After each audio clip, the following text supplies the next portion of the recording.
जिंदगी की कड़वी सच्चाइयां उसकी जिंदगी में क्या मोड़ लेंगी, यह तो वक्त ही बताएगा। ओमवती की आंखों से भी नींद कोसों दूर थी। कल रात तक उसकी आंखों में पिया मिलन के ख्वाब थे और रामनाथ की परीक्षा का हर गुजरता दिन उसकी आंखों में सुनहरा ख्वाब पिरो जाता था। लेकिन आज उसकी आंखों में रिश्तों से जन्मा खारापन था, दर्द का समंदर था, क्रोध का सैलाब था जो सब कुछ बहा कर ले जाना चाहता था। उसने प्रतिदिन अपनी देह पर रामनाथ के प्यार भरे स्पर्श को महसूस किया था। रामनाथ के हाथों ने कभी उसे नहीं छुआ था, लेकिन उसकी आंखों में वह प्यार भरी छुअन थी। लेकिन आज उसे अपने शरीर पर सिर्फ कांटे ही कांटे महसूस हो रहे थे, कांटे जो उस हैवान ने अपनी हैवानियत के माध्यम से बो दिए थे। रामनाथ के लाए मोगरे के उन कांटों में उलझ कर रह गए थे, मोगरों के फूलों का जो गजरा लेकर आया था। ओमवती ने आज सबसे बेबस स्वयं को कभी नहीं समझा था जितना आज वो लाचार थी। पुरुष के लिए स्त्री क्या एक शरीर मात्र है, उस शरीर में रहने वाले मन से उसका कोई सारोकार नहीं था। ओमवती अपने ही भीतर उपज रहे सवालों के समंदर के मध्य तैर रही थी। ऐसे में रामनाथ के आने की आहट उसके कानों तक पहुंच गई। पहले रामनाथ के आने की आहट उसे एक सुखद अनुभूति देती थी, लेकिन अब हर आहट उसे सतर्क कर देती, या यूं कहें कि भयभीत कर देती थी। ओमवती ने पूछा, कौन है? और एकदम से बिस्तर से उठकर बैठ गई। तभी रामनाथ बोला, आप अभी तक सोई नहीं? सो जाइए, सुबह उठकर सारा काम करना है। आज जैसा आराम रोज नहीं मिलेगा। क्योंकि रामनाथ ने माहौल को हल्का फुल्का करने के लिए ऐसा कह दिया था। ओमवती का मुंह कसैला हो गया था। आज जैसा आराम चाहिए भी नहीं मुझे। रामनाथ बोला, मैं तो मजाक कर रहा था। ओमवती बोली, आपके लिए तो सब कुछ मजाक है, स्त्री का दुख आप क्या समझेंगे? और ओमवती की आवाज़ में जो दर्द को महसूस किया जा सकता था। रामनाथ को अपनी गलती का एहसास हो रहा था। वह समझ रहा था ओमवती के साथ बातचीत भी बहुत सोच समझकर करनी होगी। उसका मन कांच का हो गया था। थोड़ी सी भी चोट उसे तोड़कर टुकड़े टुकड़े कर रही है। ओमवती जी, आपकी पीड़ा का एहसास मुझे है, रामनाथ ने कहा। मुझे गलत मत समझिए, मैं सिर्फ आपको सामान्य करने की कोशिश कर रहा था। और ओमवती भी समझ आ रहा था ओमवती को वह किसी और का क्रोध किसी और पर उतार रही है। रामनाथ की जगह कोई और पुरुष होता तो अब तक उसे घर से बाहर निकाल देता। रावण की लंका में कुछ समय रहने मात्र के कारण सीता माता को अपने पति का घर छोड़कर जाना पड़ा था। इंद्र की गलती की सजा अहिल्या मां ने सिला बनकर भुगती थी। गलती चाहे स्त्री करे या पुरुष, सजा हमेशा स्त्री को ही मिलती आई है। ओमवती बोली, मुझे माफ़ कर दीजिए, थोड़ा मुझे समय दीजिए। समय से बड़ा बलवान कोई भी उपचार नहीं हो सकता। और अब आप भी सो जाइए, मैं भी सोने की कोशिश करती हूँ। और ओमवती ने रामनाथ के लिए अपने बराबर में जगह बना दी। आइए, आप सो जाइए। घर के चारों लोग अपने दिलों में कई तूफान लिए सोने की कोशिश कर रहे थे। जैसे हर रात की सुबह होती है, चाहे रात कितनी भी काली हो, सूरज को आने से नहीं रोक सकती। ऐसे ही जिंदगी में कितनी भी बड़ी मुसीबत हो, मानव के हौसलों के आगे नहीं टिक सकती। अब सूरज पूरब दिशा में आ चुका था। सूरज की जो किरणें ओमवती के आंगन में भी जो दिखाई दे रही थी। ओमवती जाग चुकी थी। सुबह के सभी नियत कार्य समाप्त करके रसोई में पहुंच गई। ओमवती ने स्टोव जला दिया था और चाय भी चढ़ा दी थी। चाय का पानी खोल रहा था। पानी में बुदबुद हो रही थी। ओमवती के दिमाग में भी बुदबुद चल रही थी। बाबूजी अम्मा जी के मायके वालों को उनके कपूत की करतूत बताकर आ जाएंगे और फिर उस पुलिस शिकायत करने के लिए बोलेंगे। जो बात आज केवल हम 4 लोगों के बीच में है, उसके बारे में पूरे कस्बे को पता चल जाएगा। लोग मुझे पतिता, कलंकनी, चरित्रहीन न जाने क्या क्या कहेंगे। मेरे खुद के माँ बाप भी मेरे लिए जो अपने घर के दरवाजे बंद कर देंगे। मुझे पुलिस में शिकायत करने नहीं जाना चाहिए। ओमवती अपने आप में ही बुदबुदा रही थी। चाय का पानी उबलकर आधा रह चुका था। ओमवती की सासू माँ भी रसोई में आ गई थी। सासू माँ बोली, बहू, पानी सूख जाएगा तब दूध डालोगी क्या? और सासू माँ ने ही जो भगोने से दूध निकालकर चाय में डाल दिया। ओमवती बोली, अम्मा जी, मैं पुलिस में शिकायत करने नहीं जाऊंगी। और ओमवती ने अपनी सासू माँ की बात को अनसुनी करते हुए अपनी बात कह दी। ओमवती की सासू माँ बोली, बहू तुम्हारी सुई अभी तक वहीं अटकी हुई है, तुम्हारे बाबूजी जो कहेंगे वही होगा। अब बाबूजी के रास्ते के लिए 4 पराठे और आलू की सूखी सब्जी बना लो। बाबूजी को नाश्ते में लड्डू और मठड़ी भी दे देना। थोड़ा जल्दी जल्दी हाथ चलाओ। ओमवती की सासू माँ ने ओमवती से कहा तो ओमवती बोली, जी माँ जी। और ओमवती ने कहा कि चाय ठीक है, मैं ये बना दूंगी, और चाय छानने लग गई। बाबूजी और अम्मा जी को स्टील के गिलासों में चाय छान दी और खुद के लिए और रामनाथ के लिए कप में चाय डाली। तब ओमवती की सासू माँ ने कहा, तुम्हारे बाबूजी और रामनाथ को चाय मैं देकर आती हूँ बहू, तुम खाने की तैयारी कर लो। अम्मा जी ने थाली में गिलास और कप रखते हुए जो बाहर आ गई। अम्मा जी, ओमवती कहने लगी, आपकी चाय? तो ओमवती की सासू माँ कहने लगी, अभी आकर तेरे साथ पीऊंगी। तब ओमवती बोली, अम्मा जी पहले बाबूजी को चाय पकड़ाने गई और फिर रामनाथ को। दोनों को चाय देकर अम्मा जी वापस रसोई में आ गई। ओमवती कनस्तर से आटा निकाल रही थी। तब अम्मा जी ने कहा, बहू पहले तू चाय पी ले, अभी तो तेरे ससुर जी को तैयार होने में 1 घंटा लगेगा, बस भी 9 बजे की है, कोई जल्दी नहीं है। ओमवती बोली, जी अम्मा जी, और वह अपनी सासू माँ के साथ बैठकर चाय पीने लगी। अम्मा जी जो वह कहने लगी, भूलना इतना मुश्किल क्यों होता है? तब क्योंकि हम भूलना नहीं चाहते, अम्मा जी ने भी गिलास दोनों हाथ में पकड़कर कहा, अगर हम भुलाना चाहें तो भूल सकते हैं। काश कल के दिन का पन्ना मेरी जिंदगी की किताब से अलग हो जाता, ओमवती ने कहा। तो उसकी सासू माँ बोली, बहू कल ही तो हमें तेरे ससुर जी के अंदर का बेहतरीन इंसान देखने को मिला था, कल ही तो तुझे पता चला कि बेहतर जीवन साथी कैसा होता है। तो ओमवती कहने लगी, बात तो आपकी सही है माँ जी। और वह अपनी सासू माँ की चाय खत्म होने का इंतजार करने लगी, क्योंकि उसने अपनी चाय खत्म कर ली थी और उनका गिलास भी बाहर बर्तन मांजने वाली जगह पर रखकर आ जाए, इसलिए बैठ गई। तब सासू माँ बोली, तुम आटा गूंद ले और सब्जी पकाने की तैयारी कर, मैं तेरा कप भी रख कर आ जाती हूँ। और उसकी सासू माँ ने ओमवती का कप भी उठा लिया। ओमवती बोली, माँ जी मेरा झूठा कप आप कैसे उठाओगी? और उसने अपना कप उठाया और बाहर रखने चली गई। बाहर से आते हुए ओमवती पानी के जग भी भर कर लाई थी। थोड़ा थोड़ा पानी डालकर ओमवती आटा गूंथने लगी। आटा गूंथकर उसने कपड़े में ढककर एक तरफ रख दिया। फिर ओमवती आलू निकाल कर ले आई। आलू काटकर उसने स्टोव पर आलू उबलने के लिए चढ़ा दिए। ओमवती ने चूल्हा जला दिया था और उस पर दूध गर्म होने के लिए रख दिया था। ससुर जी नाश्ते में दूध, लड्डू और मठरी खाकर जाने वाले थे। दूध गर्म हो रहा था, उतने में उसने सब्जी छौंकने के लिए हरी मिर्च काट ली और लून, हल्दी तथा लाल मिर्च पीस ली थी। दूध गर्म हो गया था, आलू भी उबल गए थे। ओमवती ने चूल्हे पर से दूध उतार लिया था। वह सोच रही थी, पहले पराठे सेक लेगी या फिर सब्जी छौंक देगी। ओमवती आज सुबह से ही इतनी व्यस्त हो गई कि अब उसके दिमाग में बीते कल की कोई बात नहीं आ रही थी। अभी तो बस उसका एक ही उद्देश्य था, ससुर जी के लिए खाना बनाकर पैक करके दे देना। इंसान के पास जीवन में कोई ना कोई उद्देश्य होना चाहिए और इसके लिए वह अपने तन मन से पराठे सेकने लगी। तभी उसकी सासू माँ बोली, बहू तू पराठे सेक ले, सब्जी मैं छौंक लेती हूँ। ओमवती की सासू माँ ने उबले आलू ठंडे पानी में डाले और उन्हें आसानी से छीलने लगी। आलू छीलती हुई ओमवती की सासू माँ सोच रही थी, बहू को ऐसे व्यस्त रखेगी ताकि वह अपने साथ हुए हादसे को जल्दी से जल्दी भूल सके। ओमवती ने 4 पराठे सेक दिए और उसकी सासू माँ ने सब्जी छौंक दी।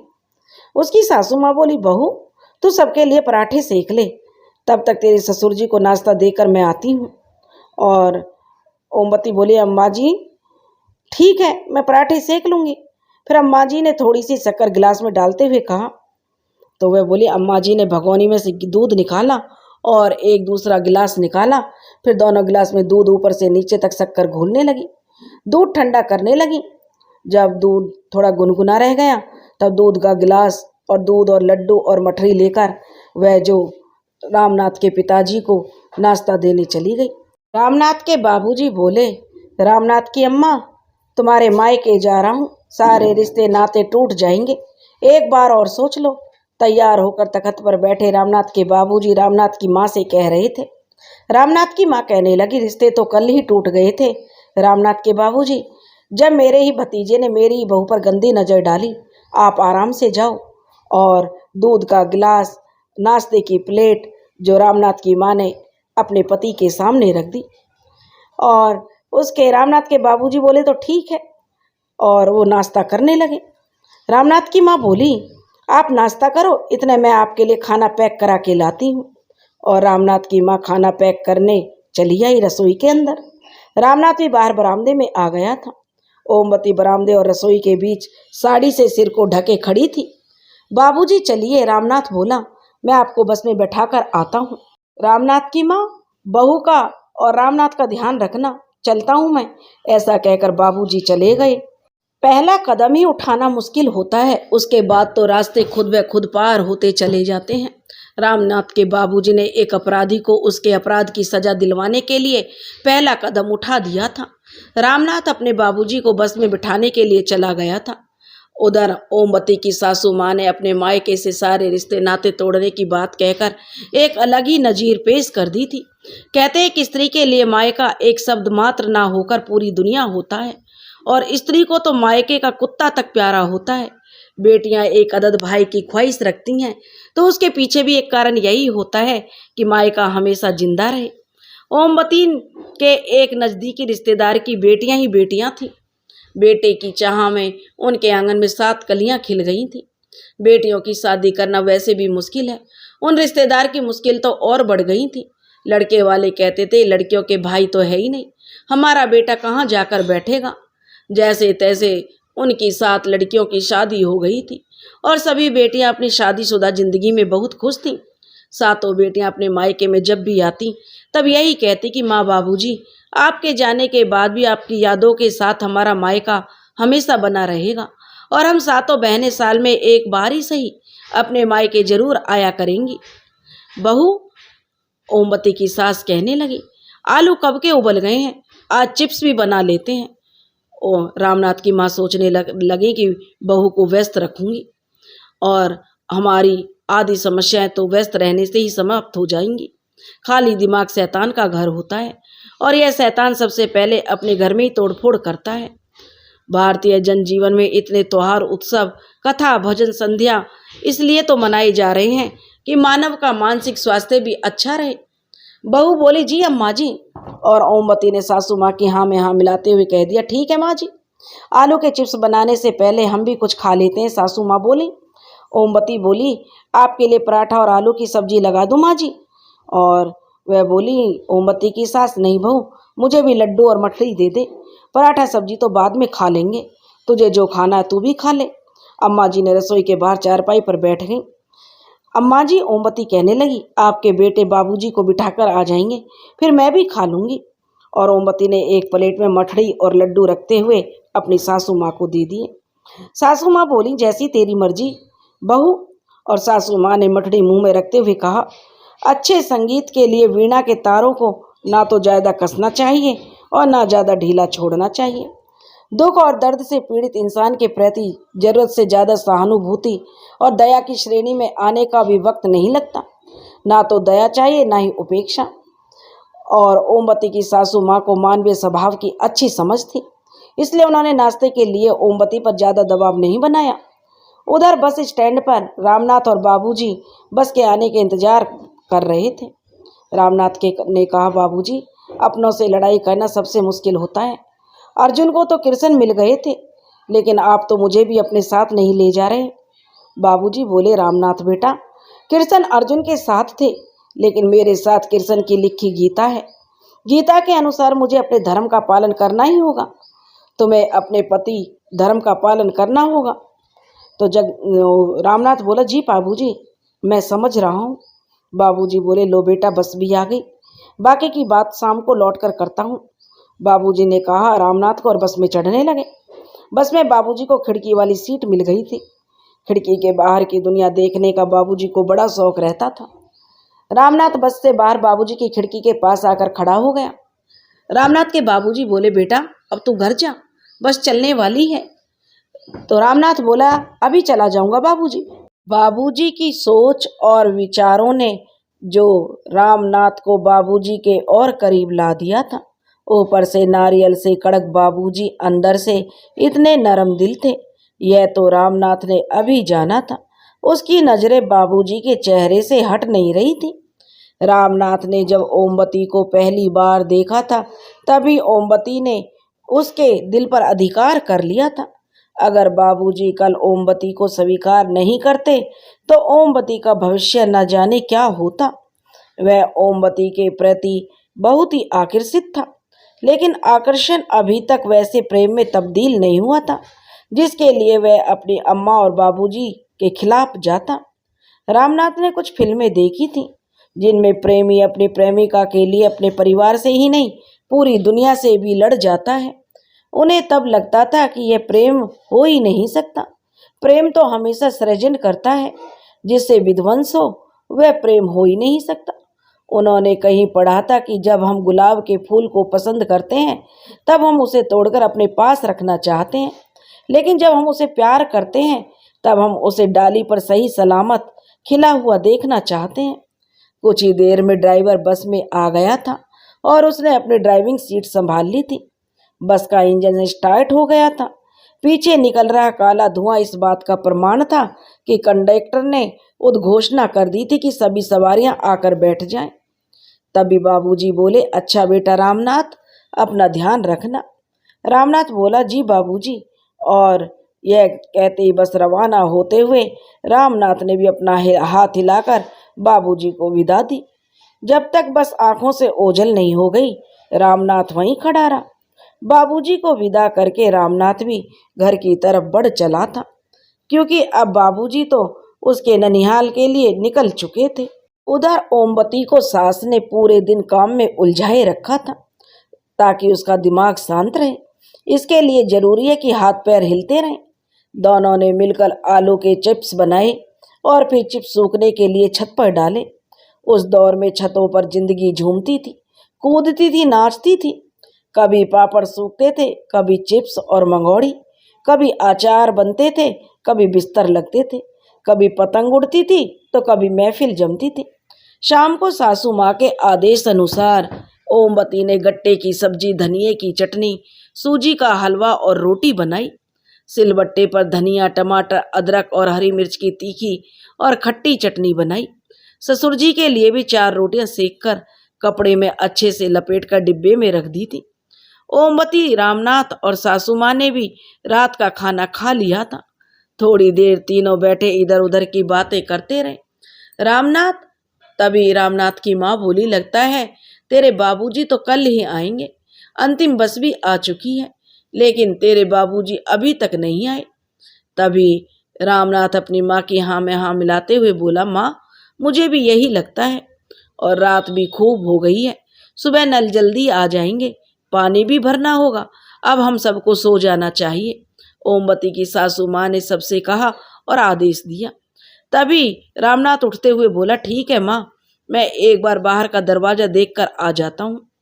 तब रामनाथ की माँ बोली, बहू तू भी जाकर अब सो जा, आज दिन भर खूब काम कर लिया। ऊँघती हुई ओमवती को सासू माँ ने कहा था। तो ओमवती बोली, जी अम्मा जी, और अपने कमरे में चली गई। अपने कमरे का दरवाजा भेड़कर ओमवती बिस्तर पर लेट गई। बाहर बड़ी बड़ी जम्भाइयाँ ले रही ओमवती की नींद बिस्तर मिलते ही कहीं रफू चक्कर हो गई थी। शरीर को भले ही नींद नहीं चाहिए थी, लेकिन मन सोना नहीं चाहता था। वह बार बार बीते हुए कल की तरफ जा रहा था। ओमवती सोच रही थी, अब तो उसके सास के मायके वालों को भी उसके साथ हुए हादसे की खबर लग गई होगी। मामी, सास, ननंदे, भाभियाँ सब उसके चरित्र के बारे में कितने जो कयास लगा रही होंगी। सभी लोग उसी के बारे में बात कर रहे होंगे। वैसे भी औरतें हर किसी के लिए एक सॉफ्ट टारगेट होती हैं। औरतों की चाल ढाल, हुलिये, बातचीत सभी तो लेकर सब लोग बात बना लेते हैं। अगर कम बात करो तो घमंडी का तगमा दे देते हैं, ज़्यादा बात करो तो बेशरम तक कह देते हैं। वजन ज़्यादा हो तो बहुत मोटी कह देंगे, वजन कम हो तो पतली पतंग कह देंगे। जल्दी शादी कर दो तो कहेंगे कि घर में खाने को नहीं था क्या, जो बेटी की जल्दी शादी कर दी। और अगर देर से शादी कहेंगे तब तक कहेंगे कि घर में बिठा कर रखोगे कब तक। अच्छे से सज संवर कर रहो तो चरित्रहीन बता देंगे, सादगी से रहो तो झल्ली कह देंगे। स्त्री को तो आज से क्या हमेशा से ही कटघरे में खड़ा करते रहे हैं। स्त्री को कभी उसके स्वयं के लिए वकालत तक नहीं करने देते। ओमवती ने तो स्वयं के घर पर ही यही होते देखा था। उसके बाबूजी और बड़े भाई साहब का घर पर एक छत्र राज्य था। ओमवती कक्षा 10 से आगे पढ़ना चाहती थी, लेकिन उसे पढ़ने नहीं दिया गया। उसके गांव में कोई स्कूल नहीं था और बाबूजी उसे घर से बाहर अकेले नहीं भेजना चाहते थे। कुछ ऊंच नीच हो जाए तो उसकी शादी कैसे होगी। बाबूजी छोटी छोटी बात पर गुस्सा करते थे, गुस्से में थाली उठाकर फेंक देते थे। अब रामनाथ भी, जो ओमवती की बगल में आकर लेट गया था, लेकिन ओमवती सोने का नाटक करके पड़ी रही। रामनाथ से बात करने का उसका मन नहीं था। रामनाथ का बार बार सामना करना उसके लिए बड़ा मुश्किल हो रहा था। रामनाथ ने धीरे से उसके हाथ पर हाथ रख दिया अपना, और रामनाथ के स्पर्श से उसके शरीर में बिजली सी क्रोंधी और उसने झटके से अपना हाथ वापस ले लिया। रामनाथ उसके मन की दशा समझ रहा था। वह तो उसके मन के घाव को भरना चाहता था, लेकिन ओमवती के लिए किसी भी पुरुष का स्पर्श मान लो नाग के डसने जैसा था। इतने में स्पर्श से जो कल की घटना एक चलचित्र की समान उसके सामने घूमने लगी थी, वह पसीने पसीने हो गई थी और एकदम से बिस्तर पर उठकर बैठ गई। रामनाथ ने पूछा, क्या हुआ ओमवती? ओमवती कहने लगी, कुछ नहीं। तो रामनाथ बोला, फिर तुम एकदम से क्यों उठकर बैठ गई? और रामनाथ ने उसका हाथ अपने हाथ में लेते हुए जो कहा कि क्या हुआ ओमवती, बताओ तो सही। तभी ओमवती ने उसका हाथ छिटक कर जो फर्श पर खड़ी हो गई और कहने लगी, आप आराम से बिस्तर पर लेट जाइए, मैं नीचे सो जाती हूँ। रामनाथ बोला, नहीं नहीं ओमवती, तुम बिस्तर पर लेट जाओ, मैं नीचे सो जाता हूँ। तो ओमवती कहने लगी, अरे नहीं, कोई बात नहीं है, आप ऊपर ही सोइए, मैं नीचे लेट जाती हूँ। रामनाथ बोला, नहीं नहीं, आप ऊपर आराम से सोइए, वैसे भी आज आप बहुत थक गई होंगी। कुछ मिनटों तक ऐसा ही चलता रहा। फिर ओमवती ने कहा, हम दोनों ही ऊपर बिस्तर पर सो सकते हैं, किसी को नीचे फर्श पर सोने की आवश्यकता नहीं है। रामनाथ बोला, ठीक है। और ऐसा कहकर रामनाथ बिस्तर के एकदम किनारे पर जाकर लेट गया। रामनाथ समझ गया था उसका स्पर्श ओमवती को उस हैवान की याद दिला देता है। ओमवती दोबारा बिस्तर पर लेट गई थी। दोनों के मध्य पर्याप्त दूरी थी। ओमवती की आंखें बंद करके सोने की कोशिश की ताकि सुबह समय से उठ सके। कल सुबह तो वैसे भी उसकी जिंदगी में और कुछ नया भूचाल आने वाला था। पुलिस वालों के सवालों का क्या जवाब देगी? अम्मा जी के मायके वालों ने अगर बाबूजी को अपमानित करके भेजा तो क्या होगा? पता नहीं उन्होंने बाबूजी की बात का यकीन किया होगा या नहीं, उनसे सही से बात की होगी या नहीं। ऐसे ही तमाम विचारों से घिरी हुई ओमवती की आंख लग गई और सुबह नल भी आ गए थे। नल के शोर से ओमवती की आंख खुल गई। वह दरवाजा खोलकर बाहर आ गई। ओमवती रोज के अपने काम निपटाने लगी। कुछ ही देर में सूरज बाबू भी आ गए और ओमवती के कान और आंखें दरवाजे पर ही थी, क्योंकि सूरज उग चुका था। वह ही नहीं, बाकी उसकी सास और रामनाथ भी बड़ी बेसब्री से बाबूजी का इंतजार कर रहे थे। गेट पर जब खटखटाहट हुई तो रामनाथ ने भागकर गेट खोला। बाबूजी आ गए थे। रामनाथ कहने लगा, अम्मा जी, बाबूजी आ गए। रामनाथ ने बाबूजी के पैर छुए। रामनाथ ने इतने जोर से कहा था कि आवाज अम्मा ही नहीं, ओमवती के कानों तक पहुंच गई थी। ओमवती भी फटाफट रसोई घर की तरफ दौड़ी और गिलास में पानी भरकर लाई। अम्मा जी पहले ही बरामदे में पहुंच गई थी। ओमवती को देखकर अम्मा जी ने पानी का गिलास ओमवती के हाथों में से ले लिया और बाबूजी को पकड़ाते हुए पूछा, क्या हुआ? बाबूजी बोले, सब्र करो, सब बताता हूँ। और पानी पीने के लिए गिलास अपने हाथ में ले लिया। बाबूजी बोले, बहू, एक कप चाय भी पिला दो, सफ़र में काफ़ी थकान हो गई है। तो चलो, और सबसे बोले, आंगन में चारपाई डाल दो रामनाथ, वहीं बैठकर बातें होंगी। बाबूजी आंगन की तरफ बढ़ चले थे। रामनाथ बंदूक की गोली की तेजी के साथ आंगन में पहुंच गया। उसने चारपाई बिछा दी। बाबूजी चारपाई पर बैठ गए थे। रामनाथ एक कुर्सी लेकर बाबूजी के सामने बैठ गया था और रामनाथ की मां ने रसोई में से एक पीढ़ा खींच लिया था। ओमवती ने स्टोव जलाकर चाय का पानी चढ़ा दिया था और अपने कान बाबूजी की बातों पर लगा दिए थे। अब तो बता दो, जो ओमवती की सास कहने लगी। रामनाथ के बाबूजी वहाँ पर क्या हुआ था। और उन्होंने जब दोबारा से पूछा तो बाबूजी बोले, अरे पूरे 2 दिन से सब्र रख रहे थे, माना कि सब्र का फल मीठा होता है। ओमवती की सास कहने लगी, लेकिन कई बार फल कोई और भी ले जा सकता है। तभी बाबूजी बोले, रामनाथ की अम्मा, भगवान की लीला अपरंपार है, उसके न्याय को हम इंसान तो समझ ही नहीं सकते। बाबूजी ने ऊपर आसमान की तरफ नजर डालते हुए कहा, मानो ईश्वर उनकी बातें सुन रहा हो। अब रामनाथ की माँ कहने लगी, अब पहेलियां मत बुझाओ, क्या हुआ वहाँ और मेरे भाई भाभी ने क्या कहा। जो ओमवती की सासू माँ उतावली हुई जा रही थी सुनने के लिए। तो रामनाथ भी बोला, हाँ बाबूजी, मामा जी को आपने बता दिया ना कि हम उनके लाडले कपूत के खिलाफ पुलिस में शिकायत करने जा रहे हैं। तब बाबूजी ने कहा, अब बेटा शायद उसकी जरूरत नहीं पड़ेगी रामनाथ। रामनाथ बोला, बाबूजी क्यों, क्या हुआ। बाबूजी के इन शब्दों को सुनते ही ओमवती ने राहत की सांस ली। उसके ऊपर रखा हुआ मनोबोझ उतर गया था। वह अच्छे से जानती थी कि हम भले ही कितने ही प्रगतिवादी बातें करें, लेकिन स्त्री पर आरोप लगाने में हमें 1 सेकंड लगता है। शिकायत करने के बाद सभी की सवाल भरी आंखों का सामना करने की हिम्मत ओमवती में भला कहाँ थी। साथ ही वह यह भी सोच रही थी कि ऐसा क्या हो गया जो बाबूजी ने अब पुलिस में शिकायत करने का विचार त्याग दिया। शायद व्यवहारिकता के सामने बाबूजी की आदर्शवादिता ने घुटने टेक दिए। खैर, उसने इन सब बातों का क्या लेना देना। उसके लिए तो इतना ही ठीक था कि अभी तक वह इस घर का हिस्सा थी। जैसे ही बाबूजी कहने लगे, रामनाथ, मैं तुम्हारे मामा जी के यहाँ पहुंचा तो पता चला तुम्हारा भाई वह मामा का लड़का हॉस्पिटल में भर्ती है। तुम्हारे मामा जी और उनका बड़ा बेटा तो वहीं हॉस्पिटल में ही थे। घर पर मामी जी और उनकी बहू और दोनों छोटी बेटियां थीं। घर पर मातम का सा माहौल था। मैंने उनसे बातचीत करना उचित नहीं समझा। बाबूजी पानी का घूंट पीने के लिए कुछ पल के लिए रुके भी थे। तभी ओमवती की सासू माँ ने कहा, ऐसा क्या हो गया था। भगवान की लाठी में आवाज नहीं होती। आपने घर की औरतों से बात ना करके अच्छा किया रामनाथ के बाबू। तो रामनाथ के बाबूजी बोले, रामनाथ की माँ, मैं कुछ देर आराम करने के बाद हॉस्पिटल चला गया। जब वहाँ पहुंचा तो पता चला वह नालायक लड़का तो जिंदगी और मौत के बीच झूल रहा है। डॉक्टरों ने जवाब दे दिया कि अब कुछ नहीं हो सकता। तब तक जो ओमवती भी चाय लेकर आ गई थी। साथ में उसने कल के तले हुए चिप्स भी रख दिए थे। वैसे उस लड़के को क्या हो गया, ओमवती की सासू ने फिर से उनको चाय पकड़ाते हुए अपने पति से पूछा। तब ओमवती के ससुर जी बोले, ओमवती भी अपनी चाय लेकर रसोई के कोने में बैठ गई थी। उसकी 5 इंद्रियां उस दुष्ट का हाल जान लेना चाहती थी, जिसके कारण उसकी आत्मा मर गई थी, जीने की चाह खो गई थी। उसने जो उसके अस्तित्व को एक चुनौती दी थी, जिसने उसकी इच्छा का अपमान किया था। तभी रामनाथ के बाबूजी बोले, रामनाथ की अम्मा, तुम्हारे भाई ने बताया कि उनके पास तो पुलिस वाले आए थे।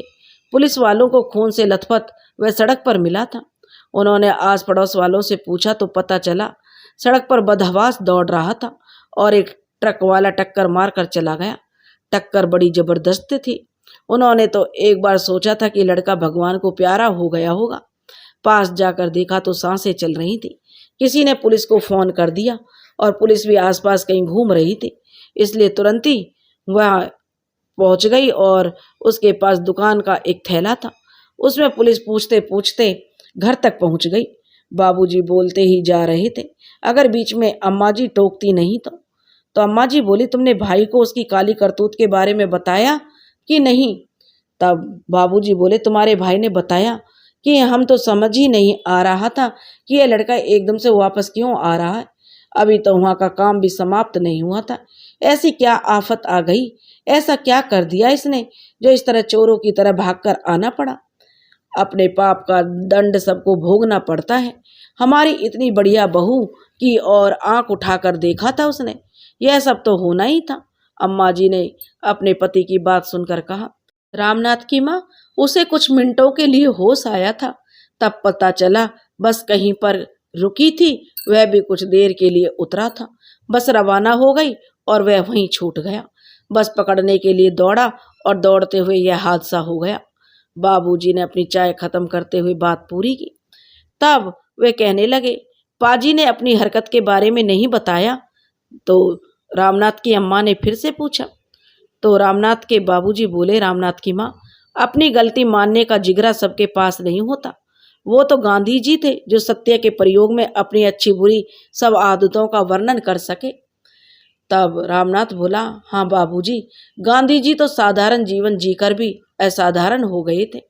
गांधी जी को छोड़ो, अम्मा जी बीच में बोली, आपने उसके घर वालों को बताया कि नहीं?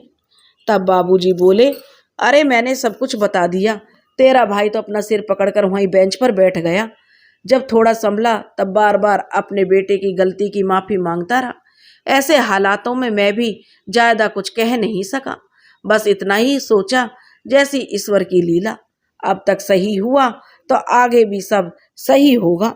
और बाबूजी ने अपनी चाय खत्म करके अपना गिलास नीचे रख दिया था। अब रामनाथ बोला, तो बाबूजी अब पुलिस में शिकायत करने कब चल रहे हैं? ओमवती रामनाथ पर मन ही मन गुस्सा कर रही थी। बाबूजी पुलिस की बात भुला बैठे हैं, लेकिन इनके सपूत इन्हें याद दिलाना चाहते हैं। कितना ही भला मानस हो, पुरुष होता तो पुरुष ही है। एक स्त्री के मन को भला कैसे समझ सकता है? मैं कब से दुनिया भर के जो देवताओं को मना रही थी कि बात यहीं पर ख़त्म हो जाए। वैसे भी पुलिस कोर्ट कचहरी के पास जाने से क्या होगा? बिगाड़ तो हमेशा औरत के हिस्से में आता है। तब बाबूजी बोले, बेटा रामनाथ, अब शिकायत करने का क्या फ़ायदा? उस अपराधी को तो अपने किए का दंड तो मिल ही गया। जिस बच्चे के कारण उसकी माँ बाप शर्मिंदा हो, उस बच्चे के लिए इससे बड़ा दंड और क्या हो सकता है? तब रामनाथ बोला, क्या मतलब बाबूजी? तो बाबूजी कहने लगे, रामनाथ, बाल की खाल निकालने में महारत हासिल थी, या कहें कि हर बात को गहराई से जान लेने की इच्छा रामनाथ के अंदर थी। बाबूजी बोले, बेटा, तू अगर कल को अपने ननिहाल होते हुए और अपने मामा जी का चेहरा देखते तो समझ जाते। उनके जैसे जो भगवान ने किसी दुश्मन को ना दिखाए, ऐसे दिन उनकी ऐसी हालत हो रही थी। कितने बड़े असमंजस में थे कि भगवान से बेटे के स्वास्थ्य की दुआ करे या उसके पापों की क्षमा मांगे। बाबूजी जब बताने लगे तो रामनाथ की माँ कहने लगे, तेरी भाभी तो एक ही बात कह रही थी कि हमारी परवरिश में कहाँ कमी रह गई। हम तो ऐसी क्या गलती हुई हमसे जो हमें ऐसी औलाद मिली? रामनाथ, तेरे बाबूजी की बात सही है। रामनाथ की अम्मा बोली, अब पुलिस के चक्कर में क्यों पड़ना? अम्मा जी ने पीढ़े से उठकर रामनाथ को समझाना और बोली, हमारी बहू ओमवती ठीक है, हमें और क्या चाहिए बेटा? और बाबूजी भी ऐसा कहकर उठ गए। तभी रामनाथ बोला, बाबूजी जब ऐसे उठकर चल देते हैं तो इसका बस एक ही मतलब था कि इस विषय पर अब और कुछ कहने या सुनने को कुछ नहीं था। कुछ इसे भागना कह सकते हैं, कुछ इसे उपेक्षा करना, या कुछ के लिए इससे अच्छा कोई समाधान नहीं होता। कई बार हमें समस्याओं के समाधान खोजने के लिए भी उनसे दूर भागना पड़ता है। बस जरूरत है हमें इतनी समझ तो विकसित हो कि हम समस्याओं में यह अंतर को समझ सकें कि किन समस्याओं से लड़ना है, किन से भागना है, किन की उपेक्षा करनी है। जब बाबूजी उठकर चले गए तो घर के बाकी लोग भी अपनी अपनी जगहों पर लौट गए। अम्मा जी छत पर मंगोड़ी चुगने के लिए और रामनाथ अपने कमरे में पढ़ाई करने के लिए और ओमवती रसोई में खाना बनाने के लिए चली गई। रामनाथ एक अदद सरकारी नौकरी के लिए जी जान से तैयारी कर रहा था। शादी का अभी उसका विचार नहीं था, लेकिन उसके बाबूजी का आदेश वह टाल नहीं सकता था। और दूसरी तरफ उसे ओमवती भी पसंद आ गई थी। बाबूजी का कहना था कि बहू तेरे हाथ से किताब थोड़े ना छीन कर ले जाएगी, सब काम वक्त पर हो जाए तभी अच्छा रहता है। उम्र बढ़ गई तो शादी होना मुश्किल हो जाएगा। विवाह सही वक्त पर हो जाए तब भी कहा जाता था और आज भी कहा जाता है, बस सही वक्त थोड़ा बदल गया है। लेकिन यह तब भी नहीं पता था और अब भी पता नहीं है कि सही समय को तय कैसे किया जाता है। तय करने के मानदंड क्या हैं? सही समय कौन सा तय करता है? अभी रामनाथ के कुछ पेपर अच्छे हुए थे और उन्हें चयन की पूरी उम्मीद थी। प्रतिस्पर्धा उतनी ज़्यादा भी नहीं थी तो कम भी नहीं थी। सरकारी नौकरी तो आखिर सरकारी ही होती है। आज से क्या, प्राचीन काल से ही सरकारी नौकरी के प्रति आमजन में लालसा रहती है। मौर्य काल में भी बहुत सी कठिन परीक्षाओं और उपाधि आदि से गुजरने के बाद ही किसी नागरिकों का चयन किया जाता था किसी पद के लिए। और सरकारी नौकरी में वेतन चाहे कम हो लेकिन रुतबा बहुत अच्छा होता है, एक सुरक्षा भी रहती है। नफा नुकसान कुछ भी हो, कर्मचारी का वेतन ना तो रोका जाएगा और ना ही कम किया जाएगा। और चलो कोई बात नहीं। और वह कहने लगे, चलो मामा जी की समझदारी से अम्मा जी का मायका तो बच गया, नहीं तो जिंदगी भर ओमवती को शर्मिंदगी उठानी पड़ती, उधर अम्मा जी की बातें भी सुननी पड़ती। रसोई में काम करती ओमवती भी सोचने लगी थी, चलो कोई भी औरत सही, उसके लिए उसका मायका होना जरूरी है। मेरी वजह से अगर अम्मा जी का मायका छिन जाता तो अम्मा जी कभी ना कभी तो मुझे इसके लिए दोषी करार देती। हम इंसान फितरत से ही एहसान फरामोश होते हैं, एहसान भूलने के लिए हमें ज़्यादा वक्त भी नहीं चाहिए। तब भी तो ओमवती ऐसा सोचने लग गई। अब अम्मा जी ने उसे स्त्री से अधिक एक सास नजर आने लग गई थी। खैर अम्मा जी भी कौन सी इन विचारों से मुक्त थी। उनका भी यही सोचना था कि मेरे भाई की समझदारी से मुझे भी अंत समय तक पीहर की चुनरी से जो मरहूम नहीं होना पड़ेगा। वैसे भी इतना कुछ होने के बाद भी हमने बहू को अपना तो रखा है और ना ही उससे ज़्यादा क्या कर सकते हैं। बहू भी तो अपने देवर से इतना घुल मिलकर बात करती थी। अब हर स्त्री के नसीब में लक्ष्मण सरीखा देवर तो नहीं लिखा ना। हम भी तो अपनी जवानी में कोई कम थोड़े नहीं थे, लेकिन मजाल कोई मर्द आंख उठाकर भी देख जाए। स्त्री का स्वयं का सतीत्व भी तो कुछ होता है। माँ सीता ने इसी सतीत्व के कारण तो रावण उनकी तरफ आंख उठाकर नहीं देख सका था। चलो सब कुछ अच्छे से निपट गया, घर की बात घर में रह गई। रुक्मा बुआ के अपराध बोध से भी तो इन्हें मुक्ति मिल गई। स्नान घर में नहाते हुए रामनाथ के बाबूजी भी सोच रहे थे। सब कुछ इतनी फटाफट हुआ कि आदर्श और व्यवहार में फर्क ही नहीं समझ सके। क्या मैं ओमवती को पूरे मन से अपना पाऊंगा? किताबों में सिर घुमाकर बैठा जो रामनाथ भी यही सोच रहा था। क्या ओमवती के साथ जो हुआ है उसे मैं स्वीकार कर पाऊंगा? एक हादसे ने 4 लोगों की जिंदगी पर प्रभाव डाला था। यह अलग बात थी कि प्रभाव अलग अलग थे। आदर्शों की बात करने वाले लोगों के साथ अक्सर ऐसा होता है कि धीरे धीरे उन पर आदर्शों का प्रभाव कम होता चला जाता है। अंग्रेजी हुकूमत के दौरान भारत में बहुत से सुधारक हुए और उन्होंने समाज में सुधार के आंदोलन भी चलाए, लेकिन जब उन सुधारों को व्यवहारिक रूप में अमली जामा पहनाने की बात आई तो बहुत कम लोग अपनी आदर्शवादी बातों पर खरा उतरे। स्त्री शिक्षा का समर्थन और बाल विवाह का विरोध करने वाले जो ब्रह्म समाजी केशव चंद्र सेन ने स्वयं ने अपनी 13 वर्षीय नाबालिग पुत्री का विवाह कूच बिहार के महाराज से यह कहकर कर दिया कि सब ईश्वर की इच्छा है। रामनाथ ने भी जोश जोश में आदर्शवादी बातें पढ़ते हुए ओमवती को स्वीकार तो कर लिया था। अब मन में थोड़ी बहुत शंकाएं भी आना स्वाभाविक थी। रामनाथ यह भी जानता था कि उसे ओमवती के साथ बहुत समझदारी से पेश आना होगा, क्योंकि जरा सी असावधानी ओमवती और उसके रिश्ते को कमजोर कर देगी। अपनी अपनी चिंता और आशंकाओं के बादलों से घिरे चारों लोग अपने अपने आसमानों पर स्थिर थे। चारों लोगों की जिंदगी एक दूसरे से जुड़ी हुई थी और गुजर रही थी। बाबूजी के आने के 3 दिन बाद ही डाकिया बाबू एक तार ले आए। तार ने इस हादसे के ताबूत पर अंतिम कील जड़ दी थी। तार अम्मा जी के मायके से आया था और तार में लिखा था कि आपके गुनहगार को उसके किए की सजा मिल गई और बाकी सजा देने के लिए भगवान ने उसे अपने पास बुला लिया। तार द्वारा संदेश भेजने में एक एक अक्षर की कीमत होती थी। उसके बावजूद भी मामा जी ने इतना बड़ा संदेश लिखकर भेजा था। कई बार भावनाओं के सामने पैसा बेईमानी हो जाता है और कई बार पैसे के सामने भावनाएं। सूचना क्रांति से पहले के दौर में एक जगह से दूसरी जगह संदेश पहुंचाने का कार्य डाकिये करते थे। आज के कोरियर बॉय नहीं करते थे। आज तो निजी संदेश भेजने के बहुत सारे विकल्प उपलब्ध हैं। तब तो केवल डाकिया ही एक सहारा था। फटे हुए कोने की चिट्ठी शोक संदेश लेकर आती थी। डाकिया बाबू से तार रामनाथ ने प्राप्त किया था और संदेश पढ़ने के बाद उसे समझ नहीं आया था कि वह क्या प्रतिक्रिया दे। उसने तुरंत अम्मा और बाबूजी को आवाज लगा दी और उसकी आवाज सुनकर ओमवती भी बाहर आ गई। क्या हुआ रामनाथ? बाबूजी ने पूछा। रामनाथ ने बिना बोले वह तार बाबूजी को पकड़ा दिया। रामनाथ की अम्मा, बाबूजी बोले, अपने मायके चलने की तैयारी करो, अभी सबसे पहले ही बस से निकलना है। बाबूजी ने तार मोड़कर रामनाथ के हाथ में देते हुए कहा। तो रामनाथ की अम्मा ने पूछा, तुम बाप बेटे कुछ बोलोगे, आखिर हुआ क्या है?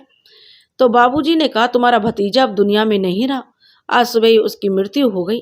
ना चाहते हुए भी अम्मा जी की आंखों में आंसू की 2 बूंदें टपक गईं और बाकी की बूंदों को टपकने से पहले ही उन्होंने पहुंच लिया था। तो अम्मा जी ने बाबूजी से पूछा, पक्का जाना है? बाबूजी ने कहा, हाँ चलना है, अब नहीं जाएंगे तो कब जाएंगे? खून के रिश्ते इतनी जल्दी नहीं टूटते। बाबूजी बोले, बहू रास्ते के लिए 4 पराठे तैयार कर दे। ओमवती की सासू माँ ने अपने कमरे में चली गई।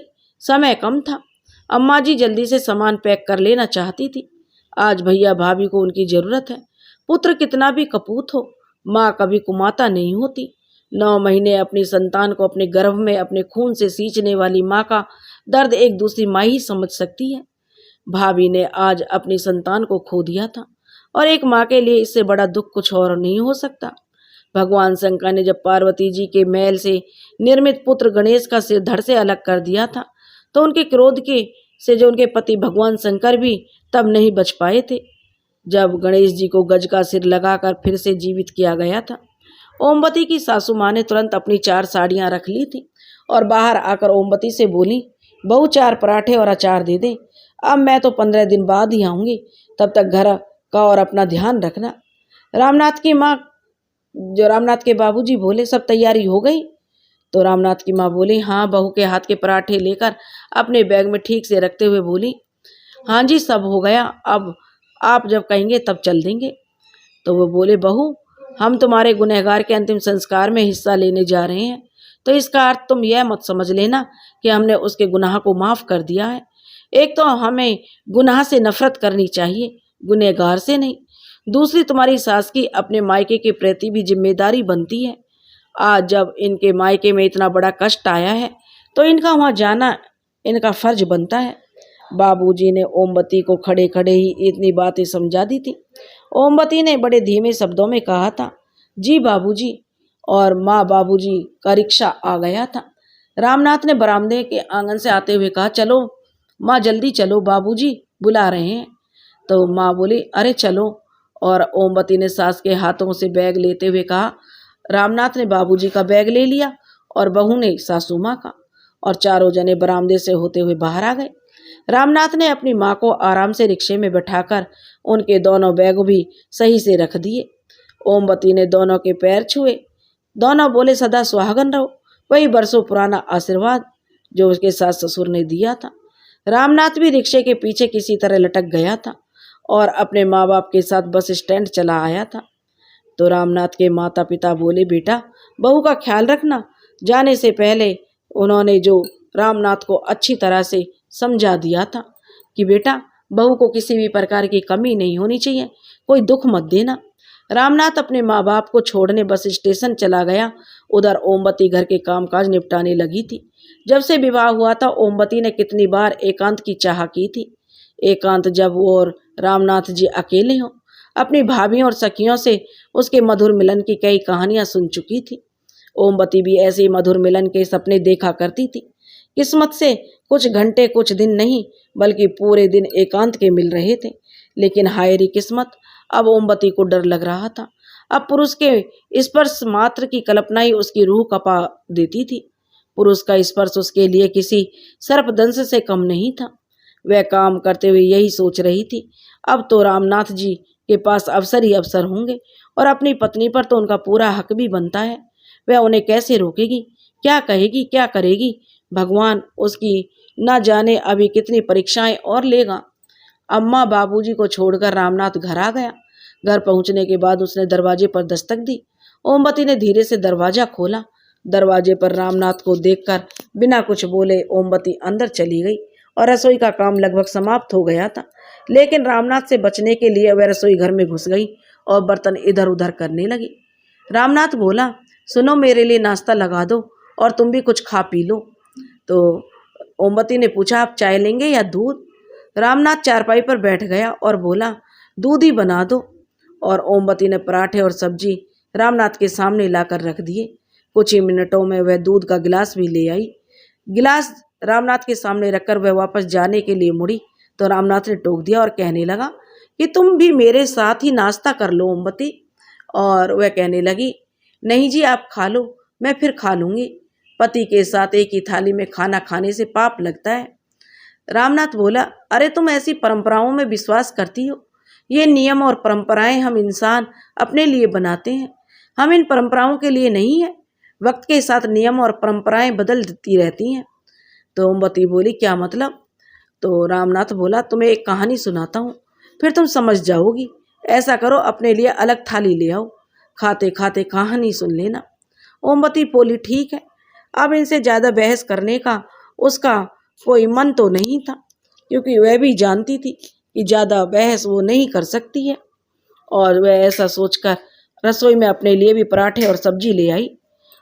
तो रामनाथ ने कहा, सुनो कहानी, और उसे कहानी सुनाना शुरू करता है कि यह है कि एक बार किसी घर में एक बेटे का विवाह था। गृह स्वामिनी यानी दूल्हे की माँ विवाह की तैयारियों में व्यस्त थी। उसे दम भरने तक की फुर्सत नहीं थी। चक्कर घिन्नी की तरह इधर उधर से जा रही थी। घर में बहू इतनी आसानी से थोड़ी ही ना आ जाती है। बारात में जाने की तैयारियां जोर शोर से हो रही थीं। होने वाली बहू के लिए ले जाए जाने वाले कपड़े, जेवर, सभी सामानों को पैक किया जा रहा था। इन सब के बीच घर में एक बिल्ली बड़ा उधम मचा रही थी।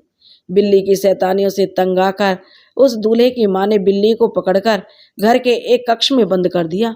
सोचा जब बारात चली जाएगी तब दरवाजा खोलकर बिल्ली को बाहर निकाल देगी। बारात के जाने के बाद नई बहू की आगवानी की तैयारियों में व्यस्त रहने के कारण दूल्हे की माँ दरवाजा खोलकर बिल्ली को बाहर निकालना भूल गई। 2 दिन बाद बारात वापस आई। नई बहू के घर में प्रवेश की रस्में निभाई जाने लगी। तभी जो दूल्हे की माँ को बिल्ली की याद आई। वधू ने इधर घर में प्रवेश किया और उधर जो दूल्हे की माँ ने कक्ष का दरवाजा खोला। दरवाजा खोलते ही बिल्ली कक्ष के बाहर निकलकर भागी और दूल्हे की माँ ने राहत की सांस ली। नई बहू ने इस समस्त जो प्रकरण को अपने इस नए परिवार की परंपरा समझा, क्योंकि नई बहू बहुत ही संस्कारी थी।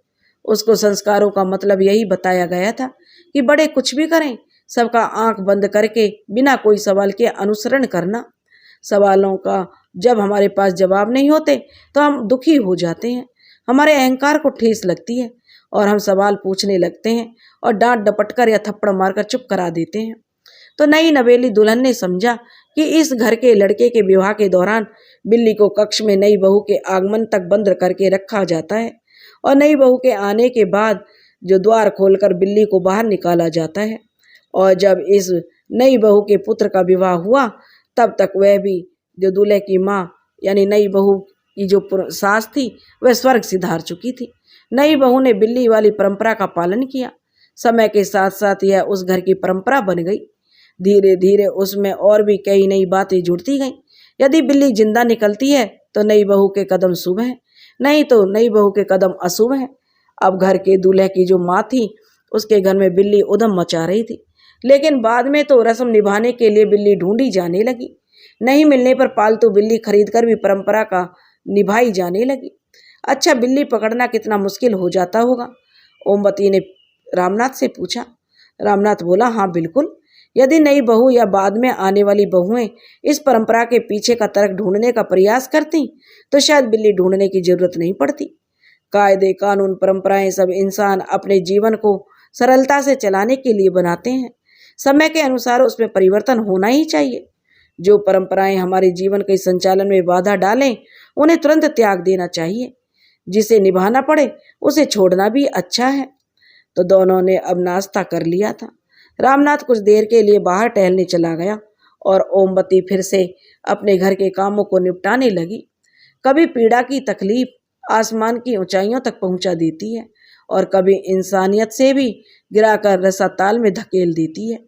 अम्मा बाबूजी को गए हुए अब पूरे दिन का शोक मनाने के बाद भी आने वाले थे, क्योंकि 15 दिन बीत चुके थे। इन 15 दिनों में रामनाथ के प्रयासों से ओमवती और उनके रिश्तों पर जमी बर्फ कुछ कुछ पिघलने लगी थी। ओमवती अब रामनाथ से बातचीत कर लेती थी, लेकिन बिस्तर पर अभी दोनों के बीच उतनी ही दूरियां बरकरार थीं। लेकिन अब अगर कभी गलती से रामनाथ का हाथ ओमवती को छू जाता तो वह पहले की तरह चौंक कर नहीं उठ बैठती थी।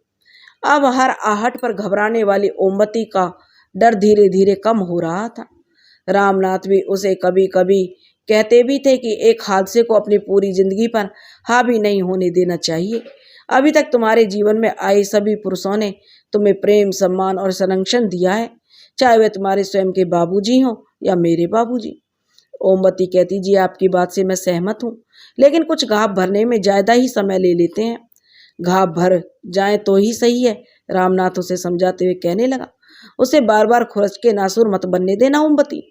आप हर समस्या को इतनी आसानी से कैसे कह लेते हो? ओमवती अपने पति से बोली, आपको कभी भी कुछ भी विचलित नहीं करता, हैरान नहीं करता। तब रामनाथ बोले, अरे मैं भी इंसान हूँ, मुझे भी कई घटनाएं विचलित करती हैं, लेकिन फिर मैं सोचता हूँ विचलित होने से समस्या का हल नहीं निकलेगा। हल तो शांत मन और दिमाग से ही निकाल सकता हूँ। बार बार अपने आप को यही समझाता हूँ कि बस सब ठीक हो जाता है। ऐसे ही रामनाथ और ओमवती धीरे धीरे ही सही एक दूसरे से जुड़ रहे थे। दोनों अब बातें साझा करने लगे थे। उम्मीद थी कि जल्दी अपने सुख दुख भी साझा करेंगे। 15 दिन बाद अम्मा बाबूजी आ गए थे। घर पर फिर से रौनक हो गई थी, नहीं तो इतना बड़ा घर खाली खाली लगता था। तब अम्मा जी चाय पीते हुए कहने लगी, ओमवती तेरे मामा मामी तो इतने दुख के बाद भी हमसे माफ़ी मांगते रहे। तेरे मामा जी ने कहा है कि जीजा जी आप और जीजी आ गए तो हमारे मन का एक बोझ हट गया कि आपने कम से कम हमें तो माफ़ कर दिया। जो हो गया उसे तो हम में से कोई चाहकर भी नहीं बदल सकता, लेकिन उसके परिणामों को तो कम ही कर सकते हैं। बाबूजी ने अम्मा की बात को आगे बढ़ाते हुए कहा। तब तक ओमवती भी जो अपने मन से पहले से ही अच्छी और स्वस्थ हो गई थी। जब ओमवती की सासू माँ रसोई घर में आई तो ओमवती बोली, अम्मा जी आपने और बाबूजी ने सही किया। रिश्तों की डोरी बड़ी नाजुक होती है, जिसे तोड़ना बहुत ही आसान है, लेकिन संभाल कर रखना तो बड़ा ही मुश्किल है। तब ओमवती की सासू माँ कहने लगी, हाँ बहू, और एक बात कहूँ? ओमवती की सासू माँ बोली तो ओमवती बोली, जी माँ जी कहिए। तो ओमवती की सासू माँ बोली, बहू तुम भी उस घटना को भूल जाओ और अपने अपराधी को माफ़ करके खुद पर से भारी बोझ हटा दो। किसी को माफ़ करके हम अपने अतीत के साथ शांति से रह सकते हैं, और जब अतीत शांत होगा तभी तो हम अपने भविष्य और वर्तमान को सुंदर बना सकते हैं। और ओमवती ने धीमे से कहा, जी माँ जी। फिर सासू माँ कहने लगी, जानती हूँ बहू, कहना आसान है लेकिन करना मुश्किल, लेकिन किसान भी पिछले फसल के अवशेष पूरी तरह समाप्त करके ही नई फसल उगाता है। अम्मा जी ने बड़े ही साधारण शब्दों में ओमवती को समझाया। ओमवती अपना काम करते करते कहने लगी, जी अम्मा जी, जिंदगी अपनी रफ्तार से चलती रहती है, वह कब किसी के लिए रुकी है जो अब रुकती। सब कुछ सामान्य सा ही हो चला था। घर के लोग उस हादसे को भूलते जा रहे थे। ओमवती की तबीयत कुछ खराब रहने लगी थी। उसे बहुत ही कमजोरी और थकान सी महसूस होने लगी थी। घर का कामकाज करने में उसका मन नहीं लग रहा था। उसे बस यही लगता कि वह सारा दिन सोती रहे। ओमवती की सासू माँ ने उसकी हालत के कारण का कुछ तो अंदाजा लगा लिया था, लेकिन फिर भी अपनी आशंका को वह पूरी रूप से जो पुष्टि कर लेना चाहती थी कि यह सही है जो मैं सोच रही हूँ।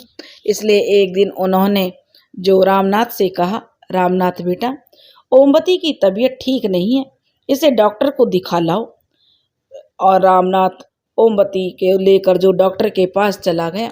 डॉक्टर ने ओमवती की जांच की और रामनाथ से कहा कि मुबारक हो, आपकी पत्नी गर्भवती है। ओमवती और रामनाथ दोनों ही समझ नहीं पा रहे थे कि एक दूसरे को क्या कहें। दोनों पूरे रास्ते चुप रहे और घर पहुंच गए। अम्मा जी ने देखते ही पूछा, रामनाथ डॉक्टर ने क्या कहा? रामनाथ अपने कमरे में जाने लगा और बोला, अम्मा अपनी बहू से ही पूछ लेना कि डॉक्टर ने क्या कहा है। ओमवती की सासू माँ कहने लगी, बहू नया मेहमान आने वाला है ना? ओमवती कहने लगी, हाँ अम्मा जी, मैं कितना ही उस हादसे को भुलाना चाहूँ, कितना ही अपने अतीत से भागना चाहूँ, पर मेरा अतीत मेरा पीछा नहीं छोड़ता। यह उस पापी का ही अंश है, मुझे यह बच्चा नहीं चाहिए। ओमवती के अंदर जमा हुआ लावा भभक गया था और आंसुओं के रूप में बाहर बह रहा था। ओमवती की सासू माँ ने ओमवती को गले से लगा लिया। सासू माँ, ने भी अपनी बहू को छाती से लगाते हुए कहा, बहू ऐसा नहीं कहते, और अपनी बहू के आंसू पोंछे। चुप हो जा बेटी, भगवान हमेशा अच्छे लोगों की परीक्षा लेता है, सब ठीक हो जाएगा। घर वालों ने ओमवती पर सब छोड़ दिया। अब बहू जैसा चाहेगी वैसा ही होगा। बहू का जो निर्णय होगा वही सबको स्वीकार होगा। जो ओमवती के ससुर ने भी अपना निर्णय सुना दिया। ओमवती कहने लगी, मैं यह बच्चा नहीं चाहती। यह बच्चा मुझे हमेशा उस हादसे की याद दिलाएगा और मैं कभी भी इस बच्चे को माँ का प्यार नहीं दे पाऊंगी। ओमवती ने एकटक जवाब दे दिया था। रामनाथ, कल अपनी माँ और बहू को शहर के बड़े हॉस्पिटल ले जाना। रामनाथ के बाबूजी ने भी फैसला सुना दिया और अतीत एक बार फिर वर्तमान पर हावी हो गया था। जब से ओमवती को अपने गर्भवती होने का पता चला, तब से उसकी बेचैनी और बढ़ गई थी। जिस हादसे को उसने अभी तक भूलकर आगे बढ़ना शुरू ही किया था, वह वापस ताजा हो गया था। जिस इंसान के नाम के अक्षर तक से उसे घिन्न थी, अब उसी का अंश उसी के गर्भ में पल रहा था। उसके बस में होता तो वह अभी के अभी उस अंश को अपने से अलग कर कूड़े के ढेर में फेंक देती। उस गंदगी से हमेशा हमेशा के लिए स्वयं को निजात दिला देती। लेकिन वह मजबूर थी। उसे कल सुबह होने तक का इंतजार तो करना ही था। बाबूजी ने उसकी सहूलियत के लिए एक वैन वाले को भी बुला लिया था ताकि वह आराम से शहर तक पहुंच जाए। ओमवती की मनोदशा समझते हुए ओमवती की सासू माँ ने शाम के खाने में केवल खिचड़ी बनाई। खिचड़ी के साथ सासू माँ ने ही पापड़ तल दिए, अचार निकाल दिया और पत्ता गोभी की सब्जी साफ करके दे दी। ओमवती ने सब्जी छौंक दी थी। खाने की थाली में खिचड़ी देखते ही त्योरिया चढ़ा लेने वाला रामनाथ भी बिना कुछ कहे चुपचाप खिचड़ी खा लेता है। रात के खाने से फ्री होने के बाद चारों लोग अपने अपने ठिकानों पर पहुंच गए, यानी सोने के लिए। आज किसी के पास बात करने के लिए कुछ भी नहीं था। चार लोग आज एक बेहद ही अजीब परिस्थितियों में फंस गए थे। रामनाथ के बाबूजी जाकर पलंग पर लेट गए थे और रामनाथ की अम्मा उनके पलंग के पास ही अपना गद्दा बिछाकर लेट गई थी। नींद तो वैसे भी उनकी आंखों का पता भूल चुकी थी। कुछ देर बाद बिस्तर पर करवटें बदलती रही, फिर रहा नहीं गया तो अपने पति से बात छेड़ दी। कहने लगी, सुनिए जी, पता नहीं भगवान ने ओमवती की किस्मत किस कलम से लिखी है कि उसकी तकलीफें कम होने का नाम नहीं लेती। भगवान उसकी कितनी परीक्षाएं और लेगा।